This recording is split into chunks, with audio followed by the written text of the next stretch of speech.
no meu entender, houve uma ruptura institucional no Brasil com o processo de impeachment. Por quê? Porque a base do regime democrático é o princípio da soberania popular, o direito do povo escolher os seus governantes através de uma escolha majoritária nas urnas. O fato concreto é que nós hoje temos um presidente que não foi eleito para o povo para exercer essa função. Então, desse ponto de vista, foram golpeados os princípios da ordem democrática no país. É claro que pode-se alegar, como fazem os defensores do impeachment, que não se trata de golpe porque os ritos do processo previstos na Constituição foram cumpridos. No entanto, o cumprimento de ritos não assegura a legitimidade da decisão. Por quê?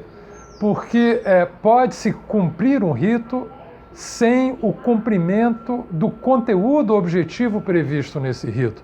Eu dou um exemplo aqui em relação a uma experiência anterior de golpe que nós tivemos no Brasil em 1964. Naquele momento, também os ritos da Constituição foram seguidos, ou seja, o Congresso se reuniu com beneplácito do Supremo e decidiu, por maioria de votos, que o cargo de presidente da República, ocupado pelo presidente João Goulart, estava vago, porque o mesmo não se encontrava no país, tinha saído do país. Só que ele se encontrava no território nacional, ele estava no estado do Rio Grande do Sul. Então, o cumprimento do rito não garantiu o conteúdo objetivo da alegação que justificou o afastamento do presidente, que era a sua ausência do país.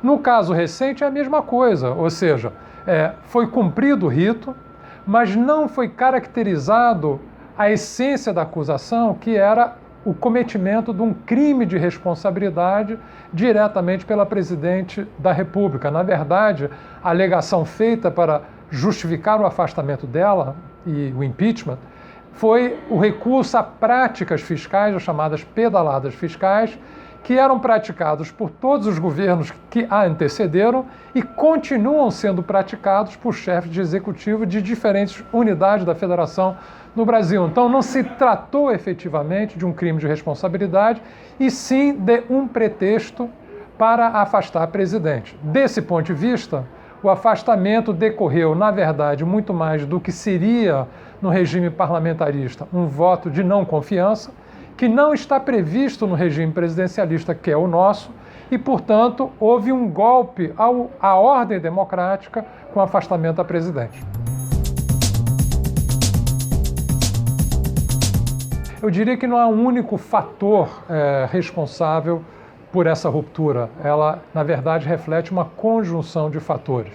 Por um lado, é possível, sim, que hajam interesses geopolíticos em curso, em operação, no afastamento da presidente, sobretudo pelo fato de o desenvolvimento do Brasil na última década se caracterizar como líder dos países da América do Sul num processo de afastamento do alinhamento automático que o continente tinha com os interesses dos Estados Unidos no mundo em períodos anteriores. Isso, evidentemente, gerou, digamos assim, desconforto por parte do sistema de poder dos Estados Unidos com a evolução política do Brasil e de muitos países da América do Sul e da América Latina na última década. É claro que, como aconteceu no golpe de 64, a plena comprovação disso só vai ser assegurada depois de revelados os arquivos, eles serem estudados pelos pesquisadores. No entanto, nos dias de hoje, nós temos uma vantagem, que é o vazamento pela Wikileaks de documentos oficiais do próprio governo americano. O governo brasileiro e empresas estratégicas brasileiras, como a Petrobras, já eram alvo preferencial e privilegiado da espionagem e das ações de monitoramento do governo americano nos últimos anos. Quer dizer, o Brasil tinha um grau de monitoramento equivalente a de países que são considerados potenciais riscos à segurança dos Estados Unidos, como a Rússia e a China. É também fato revelado pelo Wikileaks que há colaborações em curso entre diferentes órgãos do aparato investigatório do Estado brasileiro, desde do Ministério Público, passando pela Polícia Federal, com órgãos de investigação e de monitoramento do governo americano, inicialmente uma colaboração centrada na identificação das supostas fontes de lavagem de recursos de financiamento para ações terroristas, mas que evoluiu para uma cooperação em torno de melhores práticas e generalização de troca de informações, que certamente teve influência nos processos investigatórios da Lava Jato, que resultaram na deslegitimação do governo que exercia o poder no Brasil. Então, há fatores geopolíticos em operação, com certeza.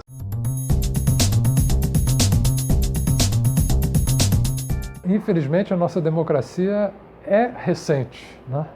É uma conquista que não completou ainda 3 décadas de existência, né? A partir do fim do regime militar e da ditadura civil-militar com a transição democrática em 1985. Então, ele é um regime de conquista recente. A nossa história republicana é povoada de episódios de ruptura democrática, né, e de rompimento e descumprimento do resultado de eleições, com a participação crescente do nosso povo nessas eleições. Então, é uma experiência recente, de fato, e frágil.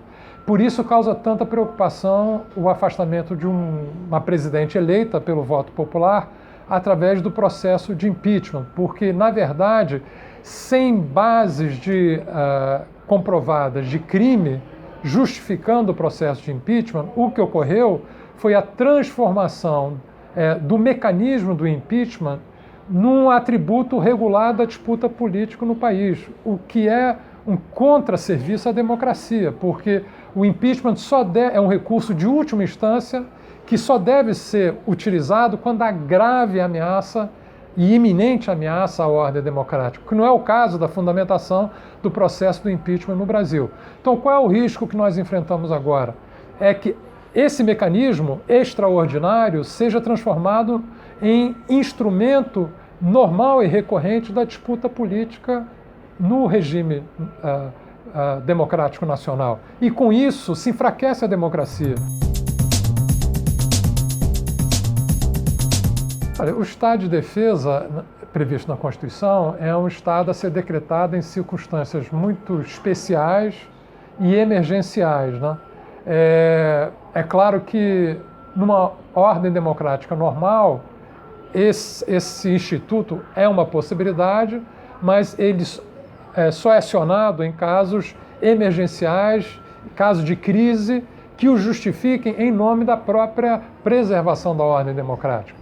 Não se descarta que, diante de um quadro crescente de instabilidade política e polarização política e social no país, possa se vir a recorrer a esse instituto de forma mais contínua e permanente, o que representaria uma ruptura permanente da ordem democrática e contínua da ordem democrática no país.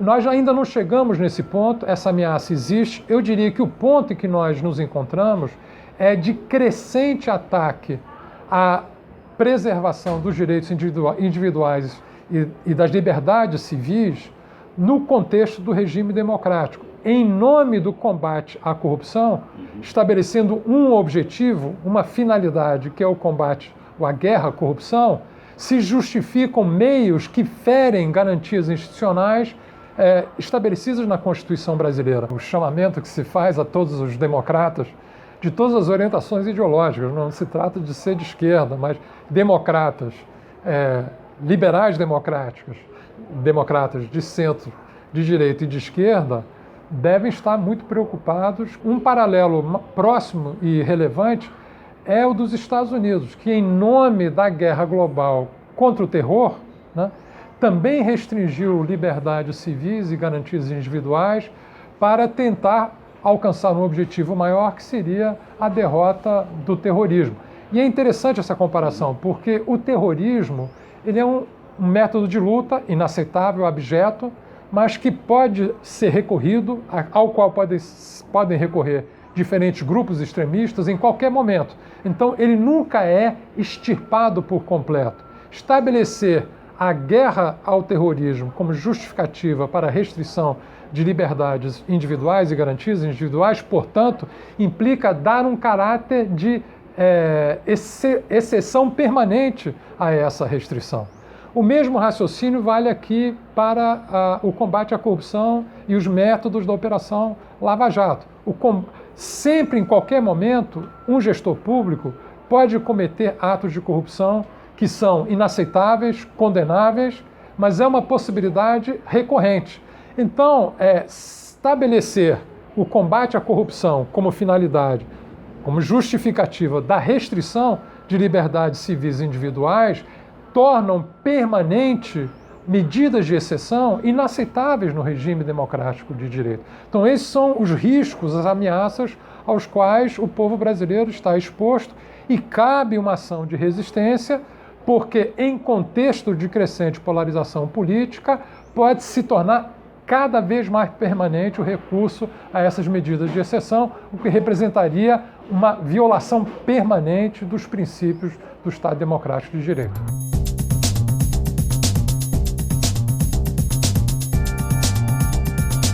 Uma dimensão remete ao papel do conhecimento gerado pelas universidades brasileiras na estruturação de um projeto de desenvolvimento que crie riqueza que possa ser redistribuída no país no contexto da sociedade do conhecimento do século XXI. Quer dizer, o que caracteriza a evolução da produção de riqueza no mundo no século XXI é justamente a centralidade da ciência, da tecnologia, do conhecimento nas cadeias de agregação de valor.